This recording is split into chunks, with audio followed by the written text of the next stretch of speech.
Assalamu alaikum dear students, I am Anjum Shafiq, your biology teacher for grade 11, and today I am going to discuss the third factor or the third force involved in ascent of sap, that is imbibition. And as well as we are also going to discuss bleeding. So let's move to the classwork. Now dear students, imbibition.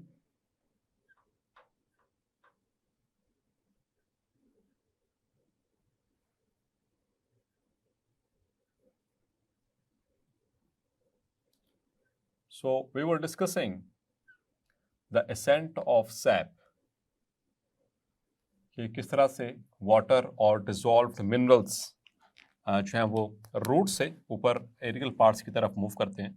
तो तीन तरह की phenomena या तीन तरह की theories मुख्तलिफ तरह की पेश की गई इस प्रोसेस को यानी एसेंट ऑफ सैप को एक्सप्लेन करने के लिए, जिसमें से फर्स्ट थ्योरी हमने एक्सप्लेन की थी that was cohesion tension theory, जो कि ज़्यादा फिजिबल है। सेकेंड फैक्टर हमने डिस्कस किया था कि रूट प्रेशर, ठीक है, रूट प्रेशर भी इसमें कॉन्ट्रीब्यूट करता है, उसको डिटेल्स हमने डिस्कस किया। उसको हमने डिफ्रेंशिएट भी किया था उसमें गटेशन और ट्रांसफर इसमें जो ड्यू ड्रॉप्स में। और तीसरा एक फैक्टर है, this is third force, it is involved in the ascent of sap. So this is another force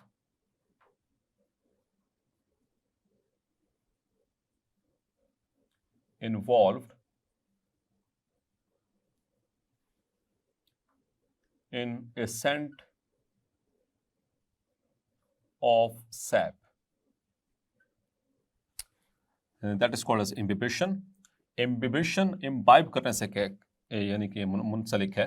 इस फिनोमेना को एक्सप्लेन किया था एक साइंटिस्ट ने। It was suggested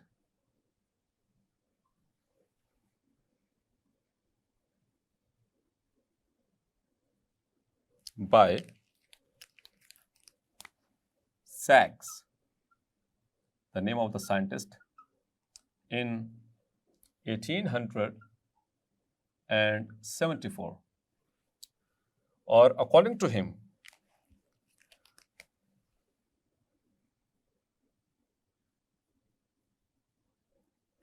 according to Sachs, the cell walls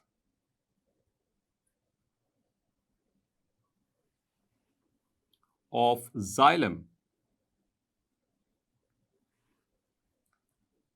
take up water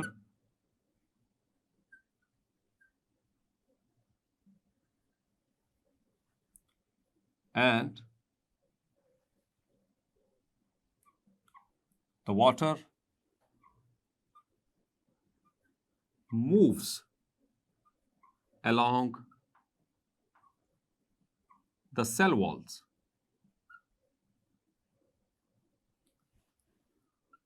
of the xylem. तो xylem के अंदर cell wall है, तो सैक ने कहा था कि जो सेल वॉल्स होती हैं वहां से वाटर जो है वो मूव करता हुआ ऊपर की तरफ मूव करता है, यानी कि एसेंट करता है, ऊपर की तरफ जाता है। This phenomena is called as this phenomena is called imbibition. Okay?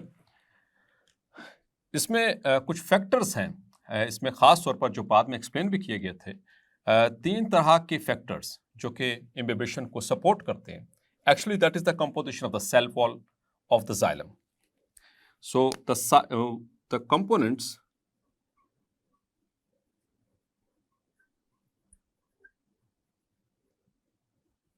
of cell wall of xylem, especially उसमें स्पेशली तीन कंपोनेंट्स का जिक्र किया गया है जो कि imbibition में रोल प्ले करते हैं। एक तो सेलुलोज, दूसरा पेक्टिन और तीसरा lignin. Clear? So the components of the cell wall of xylem, especially cellulose, pectin, and lignin, can take up water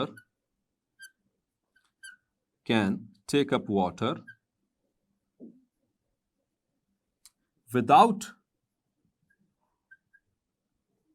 diluting the environment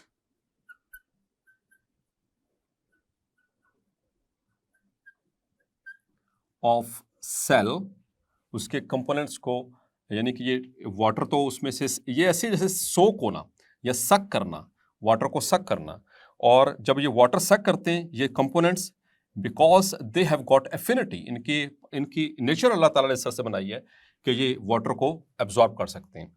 तो जब एब्जॉर्ब करेंगे they will increase in size. Clear? और ये जो cell का जो environment है, cell के अंदर का जो इंटरनल एनवायरनमेंट है, वो कभी भी डाइल्यूट नहीं होगा इनके वाटर इम्बाइब करने की वजह से। Clear? So without diluting the environment of the cell and increases in size. क्या इंक्रीज करेगा? इनका सेल वॉल्स। ठीक है, सेल वॉल्स होती हैं वही वाटर को टेकअप कर रही हैं, उनके अंदर मौजूद सेलुलोज, पेक्टिन और लिग्निन, और वो इंक्रीज करेंगे साइज में। क्लियर? और डियर स्टूडेंट्स, जो पाथवे हम चैप्टर में पढ़ चुके हैं कि वाटर और मिनरल्स किस पाथवे के जरिए मूव करता है इन द प्लांट्स, तो वो 3 पाथवे हमने पढ़े थे, सिम्प्लास्ट, एपोप्लास्ट और वेक्यूलर पाथवे। तो उसमें से कौन सा वो पाथवे था जिसमें सेल वॉल इन्वॉल्व होती है? Yes, you are right dear students, तो दैट इज एपोप्लास्ट। तो चूंकि यहां पर जिक्र किसका हो रहा है? सेल वॉल का। इसका मतलब है सो इंक्रीजेस इन द साइज। अब डियर स्टूडेंट्स होगा क्या कि हमने बात की थी कि वो जो पाथवे फॉलो होगा that will be apoplast pathway. तो यहां पर रूट्स जो होती हैं, द रूट सेल्स, क्योंकि एसेंट होना है तो एसेंट कहां से होता है? नीचे से ऊपर। तो वाटर कहां से मूव जो है वो एब्जॉर्ब होता है? रूट से। So the root cells imbibe water from soil, वो मट्टी से वाटर को इम्बाइब करेंगे, इनके सेल वॉल्स के अंदर मौजूद सेलुलोज, पेक्टिन और लिग्निन उसको इम्बाइब करेंगे। Clear? And water moves up by following apoplast pathway. इसको एमसीक्यूज के लिए मार्क कर लीजिए, बाय फॉलोइंग एपोप्लास्ट पाथवे, ये एमसीक्यूज के लिए। तो क्योंकि एपोप्लास्ट था ही cell wall to cell wall, तो ये भी चूंकि cell wall to cell wall ही मूवमेंट हो रही है जाइलम की, और यहाँ पर टिश्यू कौन सा इन्वॉल्व है? Xylem. Clear?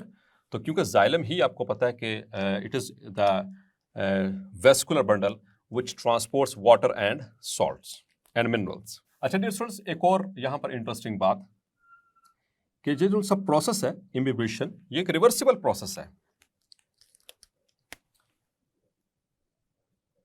Imbibition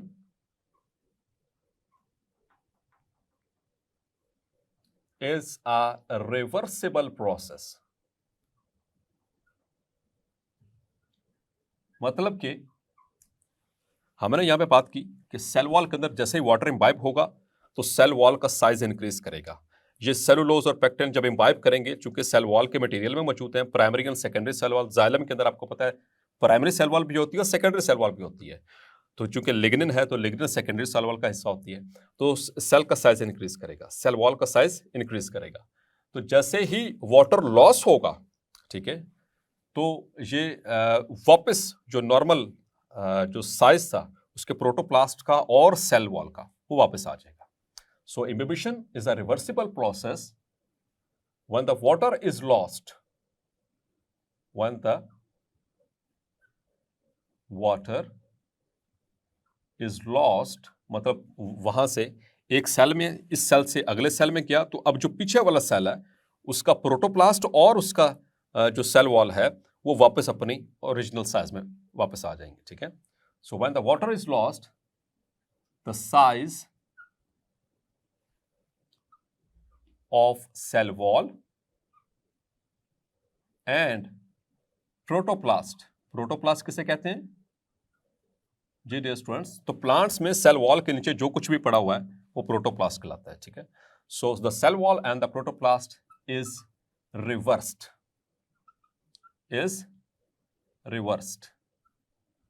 to its original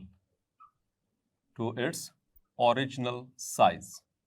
वो अपने ओरिजिनल साइज में वापस आ जाएगा। अच्छा डियर स्टूडेंट्स, इसकी अहमियत की हम बात करेंगे, इसका ज्यादा अहम कहां पर है ये वाला प्रोसेस, इट्स सिग्निफिकेंस, यानी प्रैक्टिकली देखा जाए तो ये कहां पर ज्यादा अहम है। तो प्लांट्स के अंदर एक तीसरी फोर्स तो है ही, यानी कि पानी को और सॉल्ट्स को ऊपर ले जाने में, जहां पे कोहेजन टेंशन थ्योरी थी, जहां पर रूट प्रेशर था, तो साथ में एक तीसरी फोर्स भी ऐड अप हो गई ताकि प्लांट्स को ऊपर आखिरी यानी कि एरियल पार्ट्स तक पानी जो है वो पहुंचाया जा सके, वहां पर सॉल्यूट्स और सॉल्ट्स को, मिनरल्स को पहुंचाया जा सके।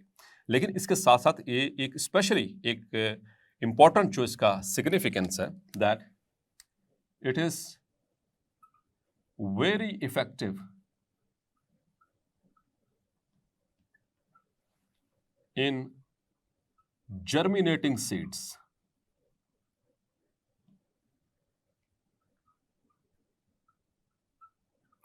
आपको पता है स्टूडेंट, सीड जो होता है, सीड के ऊपर सीड कोट होता है, और सीड जर्मिनेट तब तक नहीं करता जब तक कि वो सीड कोट रप्चर नहीं हो जाता। और सीड कोट रप्चर कब होता है? जब वो वाटर को इम्बाइब करता है और उसका साइज इंक्रीज करता है, वो नरम हो जाता है और सीड कोट रप्चर हो जाता है, तभी जाकर सीड जर्मिनेट करता है।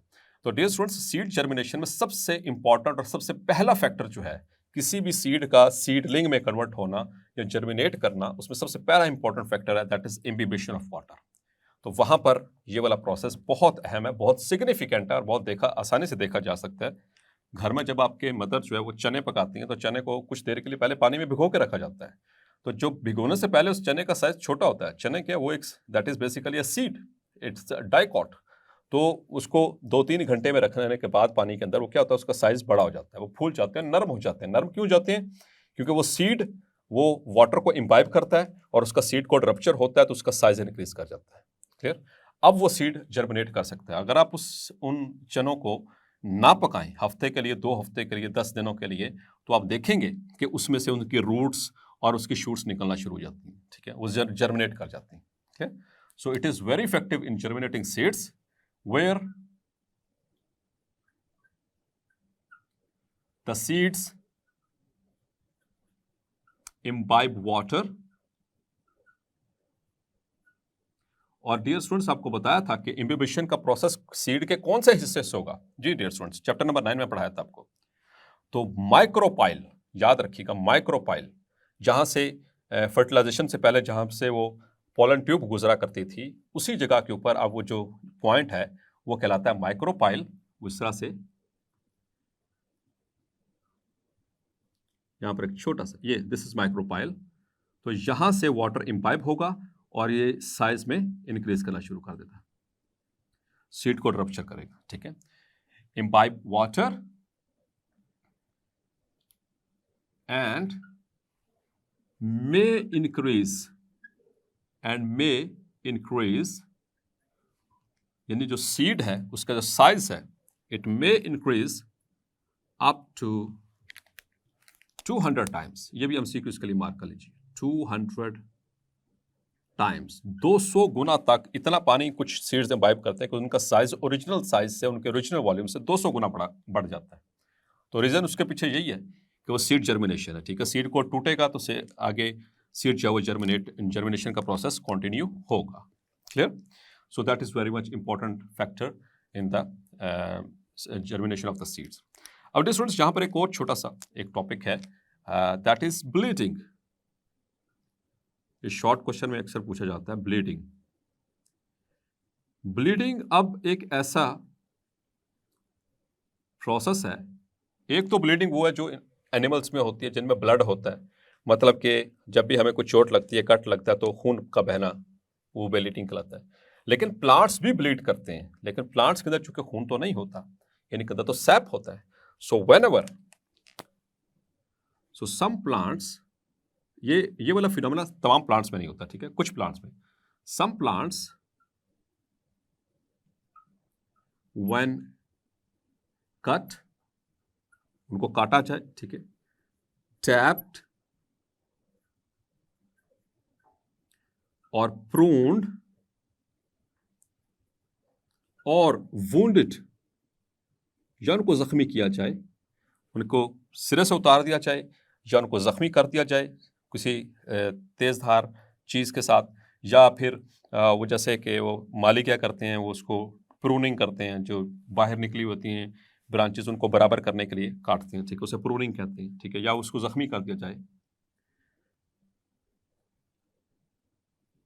The SAP comes out with a considerable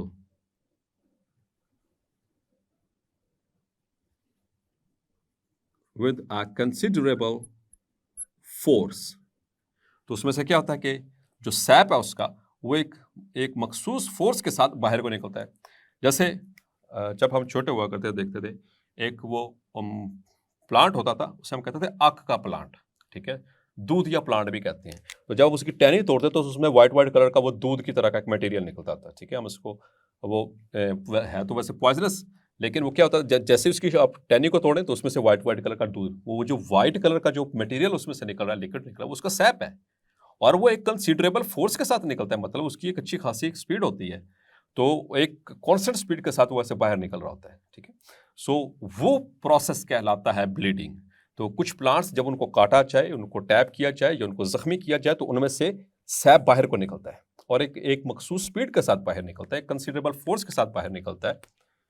this is called as bleeding. This is called bleeding in plants.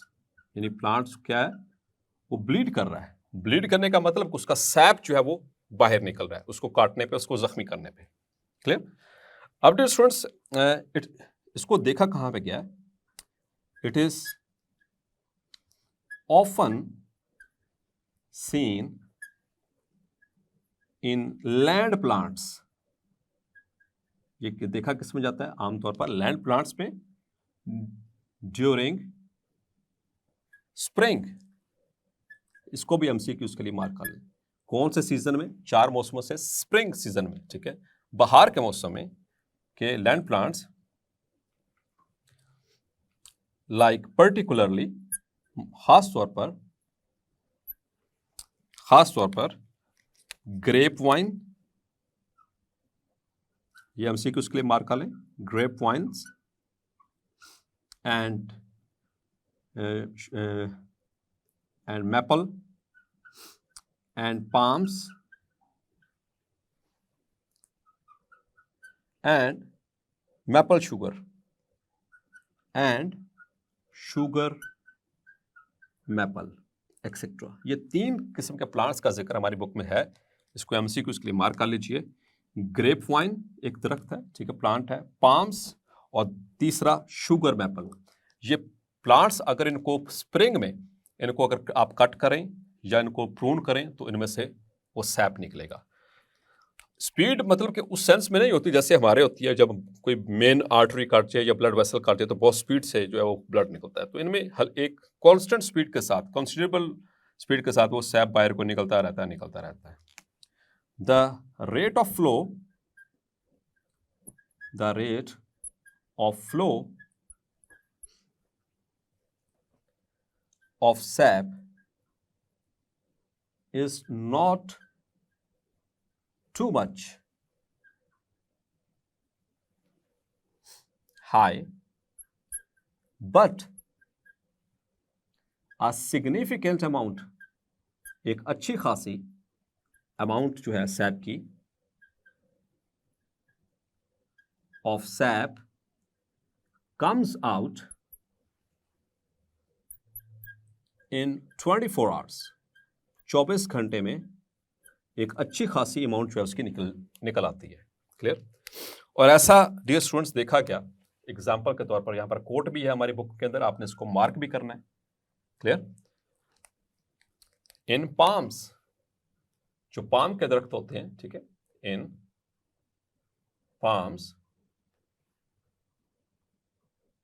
When they are tapped, जब आप उनको कट लगाएं, टैप करें, ठीक है, उनमें से सो क्या होगा, the SAP will come out and about 10 to 15 liters, 10 से 15 लीटर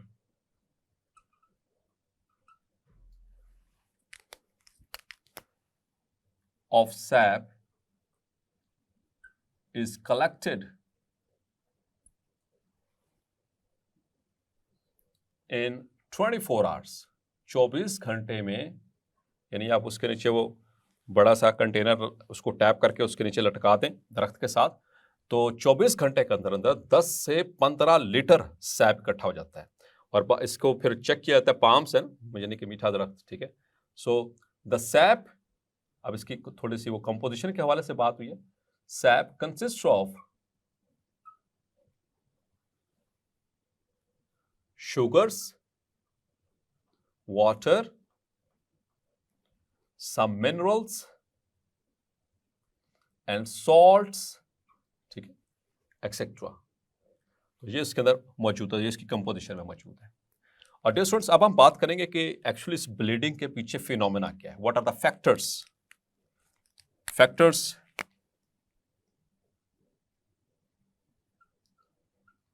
इन्वॉल्व्ड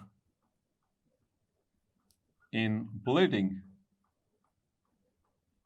तो ब्लीडिंग में यानी कि ये जो से वो सैप निकलता है उसके पीछे कौन कौन से फैक्टर हैं, तो दो factors. So two factors play an important role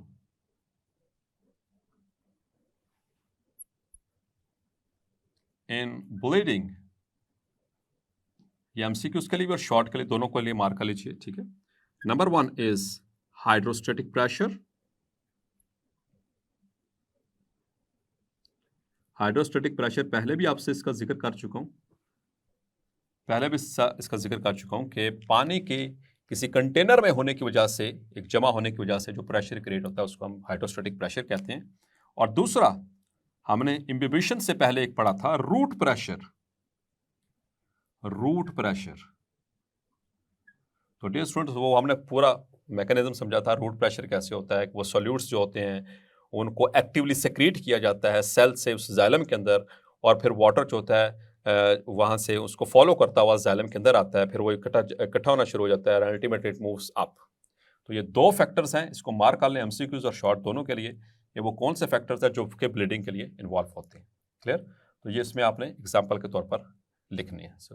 So hydrostatic pressure and number 2 is the root pressure, which are involved and which are responsible for bleeding in the plants. और ये हर एक प्लांट में bleeding नहीं होती है, हर एक plant के अंदर ये वाला सैप नहीं निकलता।